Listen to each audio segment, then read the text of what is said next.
ಇಂದು ಮಹತ್ವದ ರಾಜ್ಯ ಸಚಿವ ಸಂಪುಟ ಸಭೆ ನಡೆಯಲಿದೆ. ಸಿಎಂ ಸಿದ್ದರಾಮಯ್ಯನವರ ನೇತೃತ್ವದಲ್ಲಿ ನಡೆಯಲಿರುವಂತಹ ಸಭೆ ಇದು. ಮಹತ್ವದ ರಾಜ್ಯ ಸಚಿವ ಸಂಪುಟ ಸಭೆ ಸಾಕಷ್ಟು ಕುತೂಹಲ ಕೂಡ ಮೂಡಿಸಿರುವಂಥದ್ದು. ಗವರ್ನರ್ ತಾರತಮ್ಯ ನೀತಿಗೆ ಖಂಡನೆ ವ್ಯಕ್ತಪಡಿಸುವ ಸಾಧ್ಯತೆ ಕೂಡ ಇರುವಂಥದ್ದು. ಇನ್ನು ವಿಪಕ್ಷ ನಾಯಕರ ಪ್ರಾಸಿಕ್ಯೂಷನ್ ಬಗ್ಗೆ ಇವತ್ತಿನ ಸಭೆಯಲ್ಲಿ ಚರ್ಚೆ ಮಾಡ್ತಾರಾ ಅನ್ನೋ ಪ್ರಶ್ನೆ ಕೂಡ ಇರುವಂಥದ್ದು. ಸಿಎಂ ಸಿದ್ದರಾಮಯ್ಯ ನೇತೃತ್ವದಲ್ಲಿ ಸಂಪುಟ ಸಭೆಯನ್ನ ಹಮ್ಮಿಕೊಳ್ಳಲಾಗಿದೆ.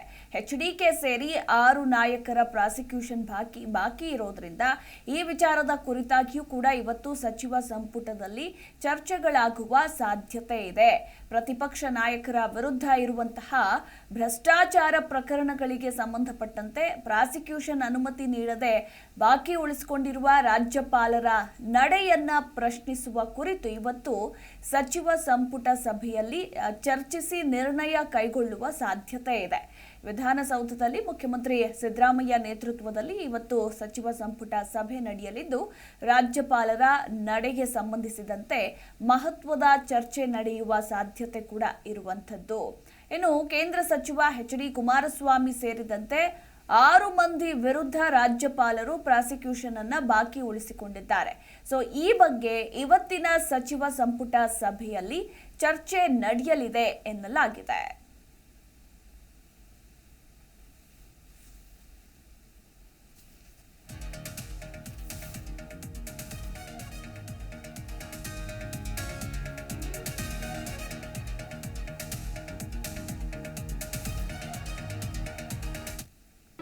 ಜಿ ಕನ್ನಡ ನ್ಯೂಸ್ ಈಗ ನಿಮ್ಮ ಮನೆಯಲ್ಲೇ ನೋಡಿ. ಎಲ್ಲ ಕೇಬಲ್ಗಳಲ್ಲಿ ಈಗ ಲಭ್ಯ. Sun Direct 292, Jio TV 1334, U digital 162, city cable 51, GTPL 17, Abhishek cables 821, rock line telecommunication 51, Shri Basaveshwara number 60, Vinayaka digital number 53, in digital number 896ರಲ್ಲಿ ನಿಮ್ಮಿಸ್ತದ ಜಿ ಕನ್ನಡ ನ್ಯೂಸ್ ನೋಡಿ ಆನಂದಿಸಿ.